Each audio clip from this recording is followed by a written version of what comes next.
Hello, ನಮಸ್ಕಾರ ಎಲ್ಲರಿಗೂ. ನಮ್ಮ ಹೆಸರು ಚೇತನ್ ಕುಮಾರ್ ಅಂತ. ನಾವು ಶಿವಮೊಗ್ಗದವರು. ನಾವು 2023ನೇ ಇಸ್ವಿಯಲ್ಲಿ ನಮ್ಮದೊಂದು ಸೈಟ್ ಇದೆ, ಮನೆ ಕಟ್ಕೊಡಿ ಅಂತ ಶಿವಮೊಗ್ಗದ ವಿನೋಬ್ ನಗರದಲ್ಲಿ ಇವನು ಆದಿಶೇಷ ಕನ್ಸ್ಟ್ರಕ್ಷನ್ಸ್ ಅಂತ ಸೆಕೆಂಡ್ ಫ್ಲೋರಲ್ಲಿ ಒಂದು ಬಿಲ್ಡಿಂಗ್ ಮಾಡಿದ್ದ, ಅಲ್ಲಿ ಆಫೀಸ್ ಮಾಡಿದ್ದ.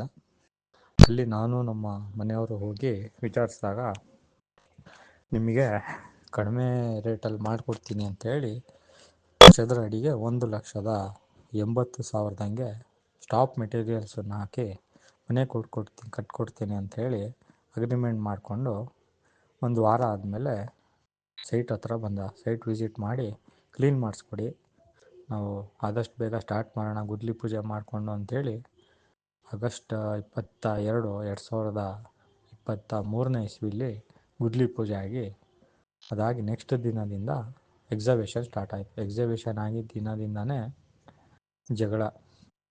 ಯಾವುದೋ ಟೈಮಲ್ಲಿ ಗಾಡಿ ಕಳಿಸೋದು, ರಾತ್ರಿ 8 ಗಂಟೆ ಮೇಲೆ ಕತ್ಲೆ ಟೈಮಲ್ಲೆಲ್ಲ ಗಾಡಿ ಕಳಿಸ್ತಾ ಇದ್ದ. ಎಕ್ಸಿಬಿಷನ್ ರಾತ್ರಿ 8 ಗಂಟೆ ಮೇಲೆ ಎಕ್ಸಿಬಿಷನ್ ಮಾಡೋಕ್ಕಾಗುತ್ತಾ ಕತ್ಲೆಯಲ್ಲಿ? ಅವನಿಗೆ ಕೆಲಸದ ಬಗ್ಗೆ ಏನೂ ಮಾಹಿತಿ ಇಲ್ಲ, ಈ ಫೀಲ್ಡೇ ಅಲ್ಲ ಅವನಿಗೆ. ಅವನು ಯಾವುದಾದ್ರು ಕಟಿಂಗ್ ಶಾಪು ಆ ಥರ ಓಪನ್ ಮಾಡಿ ಒಳ್ಳೇದು, ಭಾರಿ ಒಳ್ಳೇದು, ಅವನಿಗೆ ಒಳ್ಳೆ ಬಿಸ್ನೆಸ್ ಆಗುತ್ತೆ. ಕಟಿಂಗ್ ಶಾಪು, ಸ್ಪಾ ಆ ಥರದ್ದೆಲ್ಲ. ನಾನೇನು ಹೇಳೋದು ಅಂದರೆ, ಅದಾದಮೇಲೆ ಜಗಳ ಆಗೋಕ್ಕೆ ಶುರುವಾಯಿತು ನಮಗೂ ಅವ್ರಿಗೂ. ನಾನು ಬೇಡಪ್ಪ, ನಿನ್ನ ಬಾಯಿ ಸರಿ ಇಲ್ಲ, ನಾಲಿಗೆ ಸರಿ ಇಲ್ಲ, ಕೆಲಸನೂ ನಿಂಗೆ ಗೊತ್ತಿರೋಂಗೆ ಕಾಣಲ್ಲ ಅಂಥೇಳಿ ಕೆಲಸ ಸ್ಟಾಪ್ ಮಾಡಿ ಅಂಥೇಳಿ ಪೊಲೀಸ್ ಸ್ಟೇಷನಲ್ಲಿ ಕಂಪ್ಲೇಂಟ್ ಕೊಟ್ಟೆ. ಪೊಲೀಸ್ ಸ್ಟೇಷನಲ್ಲಿ ಕರ್ಸೋಕ್ಕಾಗಿಲ್ಲ ಪೊಲೀಸ್ನವರು. ಫೋನಲ್ಲಿ ಅವನಿಗೆ ಬೈದರು, ಅದೇನಿದೆ ಅವ್ರದ್ದು ಕೆಲಸ ಸ್ಟಾಪ್ ಮಾಡು, ಅದೇನಿದೆ ಸೆಟಲ್ಮೆಂಟ್ ಮಾಡು ಅಂತ. ನಾನು ಆಲ್ರೆಡಿ 8 ಲಕ್ಷ ಕೊಟ್ಟಿದ್ದೆ.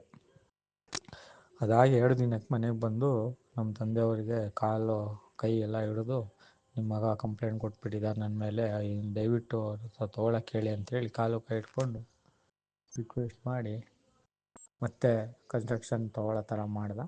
ಅದಾದಮೇಲೆ ಫೌಂಡೇಶನ್ ಎಲ್ಲ ಆಗಿ 12 ಪಿಲ್ಲರ್ ತನಕ ಬಂತು. ಹಿಂದ್ಗಡೆದು ಒಂದು ಗೋಡೆನೂ ಒಂದು 3 ಅಡಿಗೆ ಬಂತು. ಅದಾದಮೇಲೆ 2 ಲಕ್ಷ ರೂಪಾಯಿ ಕೊಡಿ ಸರ್, 10 ಲಕ್ಷ ರೂಪಾಯಿ ಆಗುತ್ತೆ, ಉಳಿದಿದ್ದು RCC ಟೈಮಲ್ಲಿ ಕೇಳ್ತೀನಿ ಅಂಥೇಳಿ 2 ಲಕ್ಷ ರೂಪಾಯಿ ತೊಗೊಂಡೆ. ನಾನು 2 ಲಕ್ಷ ರೂಪಾಯಿ ಎಲ್ಲ ಚೆಕ್ಕಲ್ಲಿ ಕೊಟ್ಟಿರೋದು, ಬ್ಯಾಂಕ್ ಥ್ರೂ, ಯಾವುದು ಕ್ಯಾಶ್ ಇಲ್ಲ. ಅದಾದಮೇಲೆ ಹೀಗೆ ರಾತ್ರಿ ಒಂದಿನ ಇಂಜಿನಿಯರ್ಗಳು ಫೋನ್ ಮಾಡಿ, ಸರ್ ಅವ್ನು ಸರಿ ಇಲ್ಲ, ಫ್ರಾಡ್ ಇದ್ದಾನೆ, ನಿಮ್ಮ ಬಿಲ್ಡಿಂಗಲ್ಲಿ ಕಬ್ಬಣ ಹಾಕಿದ್ದಾನೆ, ಆ ಕಬ್ಬಣ ಅದು ಮೆಟೀರಿಯಲ್ ಅದೆಲ್ಲ ಯಾವುದೂ ದುಡ್ಡು ಕೊಟ್ಟಿಲ್ಲ. ಅವ್ರು ರಾತ್ರಿ ಬಂದು ಕಬ್ಬಣ ಮೆಟೀರಿಯಲ್ಲು ಎಲ್ಲ ತೊಗೊಂಡು ನಾಳೆ ನಿಮ್ಮ ಮೇಲೆ ಏನಾದ್ರು ಜಗಳ ಮಾಡ್ಬೋದು. ನಾವು ಅವ್ರಿಗೆ ಹೇಳ್ತಾ ಇದ್ದೀವಿ, ಮೆಟೀರಿಯಲ್ ಹಾಕ್ದವರಿಗೆ ಕಳಿಸ್ಬೇಡಿ ಯಾವುದು ಸೈಟಿಗೂ ಸ್ಟಾಕ್ನ, ನಾಳೆ ನಾವು ಮಧ್ಯೆ ಸಿಕ್ಕಾಕೊಳ್ಳೋದು ಬೇಡ ಅಂತ ಹೇಳ್ತಾ ಇದ್ದೀವಿ, ನೀವು ಸ್ವಲ್ಪ ಹೇಳಿ ಸರ್ ಅಂತ ಹೇಳೋದು ಇಂಜಿನಿಯರ್ಗಳು. ನಾನು ಹೇಳಿದೆ, ಏನ್ರಿ ಇದು ವ್ಯವಹಾರ ಅಂತ, ನಿಮಗೆ ಅದೆಲ್ಲ ಬೇಡ, ನಾವು ನಿಮಗೆ ಮನೆ ಕಟ್ಕೊಟ್ರೆ ಸಾಕಲ್ಲ, ನಮ್ಮ ಪರ್ಸ್ನಲ್ ವ್ಯವಹಾರ ಅಂಥೇಳಿ ನನ್ನ ಮೇಲೆ ಉಲ್ಟಾ ಆವಾಜ್ ಮಾಡ್ದೆ. ಸರಿ, ನಾನು ನಾಳೆ ಬೆಳಗ್ಗೆ ಬಾ ಸೈಟ್ ಹತ್ರ ಅಂಥೇಳಿ ಕರೆಸ್ದೆ. ಸೈಟ್ ಹತ್ರ ಬಂದಮೇಲೆ ನಮ್ಮ ಮನೆಯವರಿಗೆ ಹೊಡಿಯೋಕ್ಕೆ ಹೋದ. ಅವಾಚ್ಯ ಶಬ್ದದಿಂದ ಬಂದು ನಾನು ಸ್ವಲ್ಪ ಬರೋದು ಲೇಟಾಗಿ ಡ್ಯೂಟಿ, ಯಾವುದೋ ಒಂದು ಸಣ್ಣ ವಿಷಯಕ್ಕೆ ಹೊಡಿಯೋಕ್ಕೆಲ್ಲ ಹೋಗಿ ನಮ್ಮ ಮನೆಯವರಿಗೆ ಕಂಪ್ಲೇಂಟ್ ಕೊಡಿಸ್ದೆ. ಮನೆಯವ್ರ ಕಡೆಯಿಂದ ವಿನೋಬ್ ನಗರದಲ್ಲಿ ಅವನ ಮೇಲೆ FIR ಆಯಿತು. FIR ಆದಮೇಲೆ ಅವನ್ನ ಅರೆಸ್ಟ್ ಮಾಡೋದಕ್ಕೆ ಶಿವಮೊಗ್ಗ ಪೊಲೀಸ್ನವರು ಹೋಗಿ ಬೇಲ್ ತೊಗೊಂಡು ಅಲ್ಲಿಂದ ರಿಲೀಸ್ ಆಗಿ ಹೋದ, ಶಿವಮೊಗ್ಗ ಖಾಲಿ ಮಾಡಿ ಬೆಂಗಳೂರಿಗೆ. ಇಷ್ಟು ನನ್ನ ಕೈಯಲ್ಲೇ ಇರೋವಂಥ ಮಾಹಿತಿ. ನಾಯಿ, ನೀನು ಎಷ್ಟು ಜನದ ದೌರ್ಜನ್ಯ ಮಾಡಿದ್ಯಾ ಬೆಂಗಳೂರಲ್ಲಿ, ಎಷ್ಟು ಜನದ ಮನೆ ಹಾಳು ಮಾಡಿದ್ಯಾ, ಮನೆ ಕಟ್ಕೊಡ್ತೀನಿ ಅಂತ ಗುಟ್ಟಲ್ಲಿ ಅಲ್ಲಿ ಎಲ್ಲ ಮಾಡಿದ್ಯಾ, ಎಲ್ಲ ರೆಕಾರ್ಡ್ ಬರ್ತಾ ಇದೆ ಒಂದೊಂದೇ. ಇವತ್ತು ಬೆಳಗಿಂದ ಬರೋಕ್ಕೆ ಶುರುವಾಗಿದೆ ವಾಟ್ಸಪ್ಪಲ್ಲಿ, ಎಲ್ಲ ಅಸೆಂಬಲ್ ಮಾಡಿ ನಾಳೆ ನಾಡಿದ್ದು ಬರ್ತಾಯಿದ್ದೀನಿ ಕೋರ್ಟಿಗೆ ಸಬ್ಮಿಟ್ ಮಾಡೋಕ್ಕೆ. ಅದೇನು ಶಿವಮೊಗ್ಗ ಕೋರ್ಟಿಗೆ ಬರ್ತೀನಿ ಅಂದ್ಯಲ್ಲ, ನೀನು ನಿಮ್ಮ ಅಪ್ಪಂಗೆ ಹುಟ್ಟಿದರೆ, ನೀನು ಗಂಡಸೇ ಆಗಿದ್ದರೆ, ನೀನು ನಾಮರ್ಥ ಆಗಿಲ್ಲ, ನಾನು ಗಂಡಸು ಅಂತ ಇದ್ದಿದ್ರೆ ನಾಳೆ ಬಾ, ನೀನು ಕೋರ್ಟಿಗೆ ಬಾ, ಶಿವಮೊಗ್ಗ ಕೋರ್ಟಲ್ಲಿ ಅದೆಷ್ಟು ಜನ ಕರ್ಕೊಂಬರ್ತೀಯ ಕರ್ಕೊಂಬ, ನಾನು ಕರ್ಕೊಂಬರ್ತೀನಿ.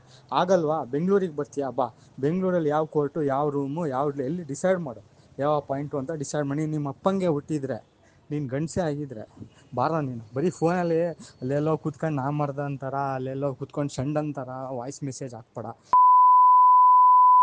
ಗಂಡಸಾಗಿದ್ದರೆ ಬಾ ಮಾತಾಡೋಣ, ಎದ್ರಾ ಬದ್ರಾ ಬಾ ಮಾತಾಡೋಣ ಬಾ.